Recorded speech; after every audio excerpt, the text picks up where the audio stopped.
warahmatullahi wabarakatuh.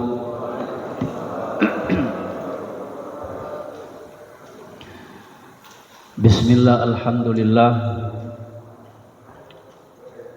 allazi al-malikid dayyan, wassalatu wassalamu ala Muhammadin sayyidi waladi adnan wa ala alihi wa sahbihi wa tabi'ihi ala marriz zaman.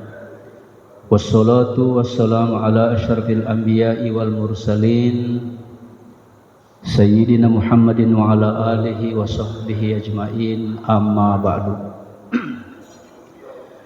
Qala Allah ta'ala fi kitabihil karim, a'udzu billahi minasy syaithanir rajim. Innallaha ya'muru bil 'adli wal ihsan. Sesungguhnya Allah menyuruh kalian berbuat adil. Ya ayyuhalladzina amanu kunu qawwamina bil qisti. Wahai orang-orang yang merasa dirinya beriman, kunu qawwamina bil qisti, jadilah kalian penegak keadilan. Keadilan, inilah topik kita subuh kali ini. Manusia disuruh untuk menegakkan keadilan. Innallaha ya'muru bil 'adli. Siapapun orang yang terbiasa menegakkan keadilan, in ahsantum ahsantum li anfusikum, pasti aneka kebajikan mengalir padanya. Saking pentingnya namanya keadilan, 15 ayat di dalam Al-Quran menyuruh kita untuk menegakkan keadilan dengan perasa yang berbeda, semuanya bermakna keadilan. Yang pertama al-adlu, yang kedua adalah mizan, yang ketiga al-qist. Semuanya bermakna keadilan. Allah menyuruh kita berbuat keadilan. I'dilu huwa aqrabul littaqwa.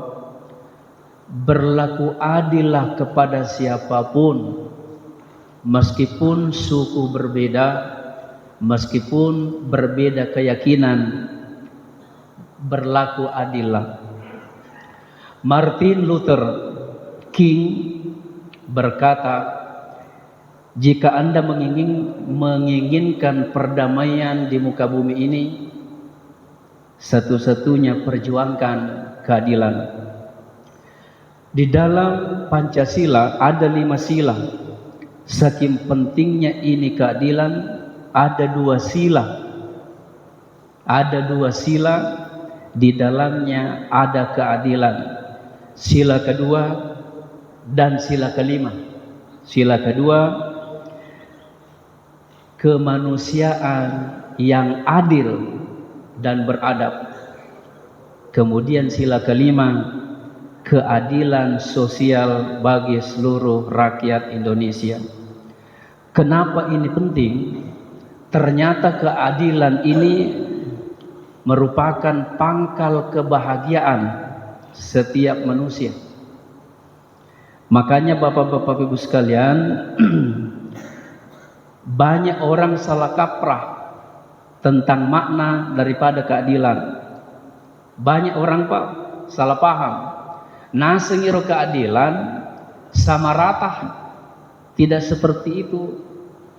Berdiri sama tinggi, duduk sama rendah, itulah keadilan. Tidak selamanya begitu. Kalau sama rata, sama rasa, contohnya begini. Sekeluarga, ini sekeluarga Bapak sekalian, 3 orang, bapak, ibu, anak. Ini bapaknya tinggi jangkung, istrinya ya namanya wanita Indonesia rata-rata itu tingginya 150 sampai 160 sedang, dan anaknya ini masih teman kanak-kanak, mau pergi nonton sirkus, tapi sayang sekali sekeluarga ini terlambat. Akhirnya sang suami ini menyiapkan 3 kursi. Untuk apa kursi? Sebagai akecengan. Apa bahasa Indonesia itu akecengan? Injakan nanti kalau terlambat supaya bisa melihat sirkus itu. Tetapi sang suami ini justru membawa kursi sama-sama tingginya. Begitu sampai di tempat sirkus, betul terlambat, membludak orang. Satu-satunya jalan supaya bisa melihat itu permainan, makanya diturunkan itu 3 kursi dari mobil. Apa yang Bapak ketahui tentang ketiga orang ini? Tentu yang paling bermanfaat, menguntungkan di sini adalah sang suami yang tingginya jangkung. Okelah, istrinya itu sedang masih bisa melihat, tetapi ini anaknya, karena kursinya itu sama. Mestinya itu kalau mau adil, anaknya ini lebih tinggi kursinya, terus istrinya sedang, sang suami ini kalau perlu tidak perlu kursi. Boleh jadi inilah ilustrasi Bapak sekalian, keadilan itu bukan sama rata.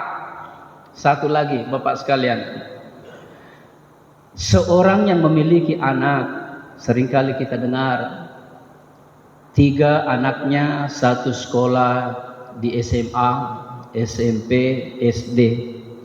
Yang sekolah di SMA katakanlah Semansa 1, SMA Negeri 1 Makassar di Jalan Gunung Bawakaraeng. Yang kedua yang sekolah SMP di luar Bukit Berugang. SMP apa yang paling terdekat di sini? Ya. Kemudian yang ketiga anaknya SD sekolah di Atira. Jikalau sang bapak memberikan anaknya rata-rata uang 50.000, saya kira yang rugi di sini adalah kakaknya, karena dibagi rata. Beginilah Bapak sekalian ilustrasi tentang namanya keadilan itu bukan sama rata. Berbeda jikalau keadilan dalam konsep Islam. Dalam Islam itu konsepnya adalah warisan 2-1. Laki-laki diberikan 2, perempuan 1. Cuma kita berkata tidak adil. Ikum itu makna. Tetapi Allah sudah berkata itulah adil. Yusikumullahu fi auladikum, dinasihatkan, diingatkan kepada kalian, disyariatkan kepada kalian bagi yang membagi ya warisan itu Pak, yaitu lidzakari mithlu hadzil unsayaini, 2 laki-laki 1 perempuan. Kata orang Bugis malempai yang laki-laki. Laki-laki 2, 1 perempuan. Ada 2 orang bersaudara laki-laki dan perempuan. Laki-laki 2, 1 perempuan. Inilah keadilan. Bagaimana cara adilnya? Coba kita buktikan. Laki-laki ini 2, tentu mau menikah, maka diberikanlah mahar calon istrinya 1. Siaga mani monro, ini dia jangan buat 3. Siji manito. Beda ini perempuan dilamar oleh salah seorang pemuda yang kagum sama ini, dikasih 1. Berapa? 2. Kakaknya tadi laki-laki berapa? Ini Bapak sekalian.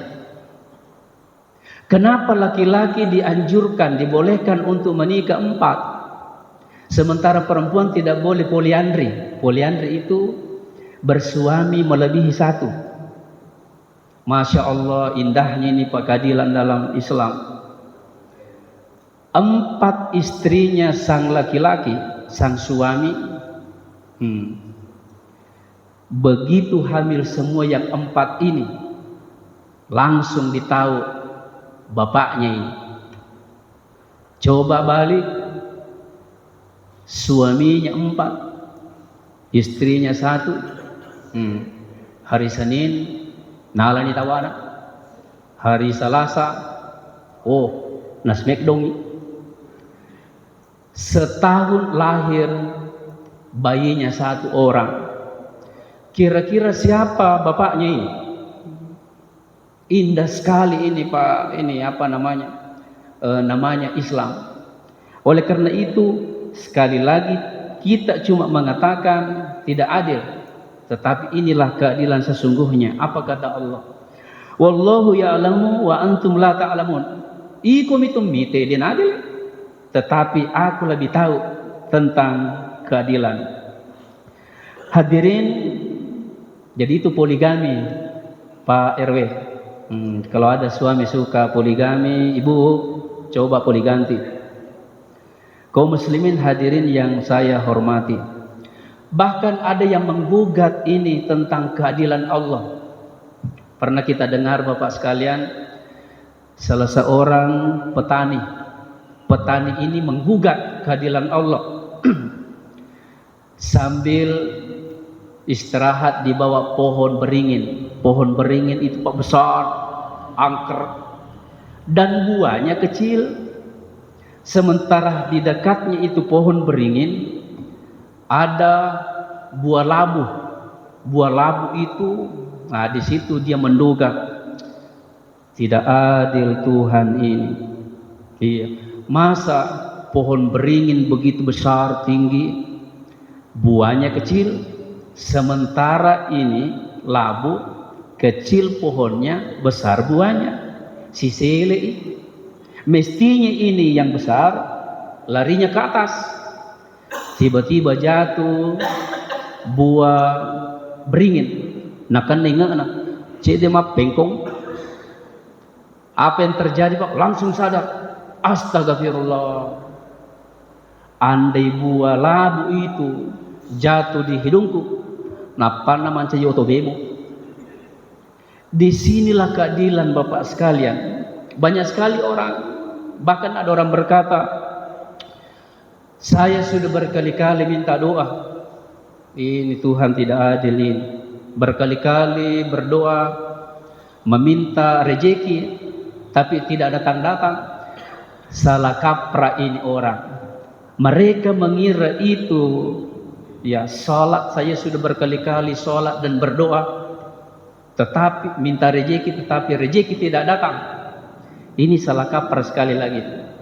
Mereka mengira sholat itu pembawa karunia, bukan penyelamat dunia akhirat. Ini Bapak sekalian.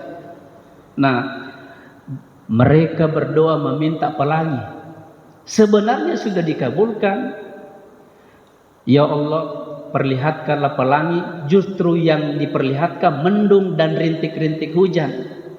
Itulah Pak, tidak mungkin ada pelangi tanpa didahului namanya mendung, tanpa didahului dengan rintik-rintik hujan. Sebenarnya sudah mau tabir-tabir itu dibuka satu persatu. Makanya kita berbaik sangka saja. Hadirin sekalian, saking pentingnya ini Bapak sekalian keadilan, kita dianjurkan untuk menegakkan berbeda di negeri kita ini. Di negeri kita ini oknumnya ya siapa yang berani bayar, apalagi itu maju tak gentar berani membela yang bayar. Ini oknum. Berbeda di luar negeri Bapak sekalian, orang-orang yang mencuri, orang-orang yang koruptor. Di Arab Saudi, siapapun yang mencuri, siapapun yang koruptor, hilang tangannya, dipotong tangannya. Di Cina, siapa yang mencuri, bukan tangannya dipotong, lehernya dipotong. Tetapi di Indonesia koruptor, bukan tangannya dipotong, bukan lehernya dipotong, tapi dipotong masa tahanan. Ini tidak adil, Bapak sekalian. Oleh karena itu, apa kata Nabi? Wallahi law anna Fatimah binta Muhammadin sarakat laqata'tu yadaha. Andai anakku ini Fatimah melakukan pencurian, aku akan potong tangannya. Oleh karena itu, Bapak sekalian, sekali lagi mari kita tegakkan namanya keadilan. Coba lihat Pak di video, koruptor dihukum hanya 2-3 tahun padahal miliaran, sementara pencuri ayam dieksekusi 5-7 tahun. Ini tidak adil, Bapak sekalian. Oleh karena itu, apa kata orang bijak tentang keadilan? Orang yang tidak berbuat adil, coba kita camkan, orang yang tidak menegakkan keadilan lebih menderita hidupnya daripada orang yang mengalami ketidakadilan itu. Coba Bapak sekalian. Nah, oleh karena itu tujuan bernegara tentunya ingin merasakan semua penduduknya namanya keadilan. Dua, terakhir, keadilan itu bisa juga dimaknai saling bergantian. Saling bergantian, Bapak sekalian. Pergi ke warkopnya Deng Anas, ya, jangan itu terus yang bayar, tapi saling bergantianlah. Mereka bilang, nalombaiki bayar ya Ustaz, nalombaiki. Yang selalu bayar itu, itulah namanya sang dermawan. Cuma saya khawatir sang dermawan ini yang selalu bayar, kelak masuk surga nanti sendiri. Pasti masino-sino. Assalamualaikum warahmatullahi wabarakatuh.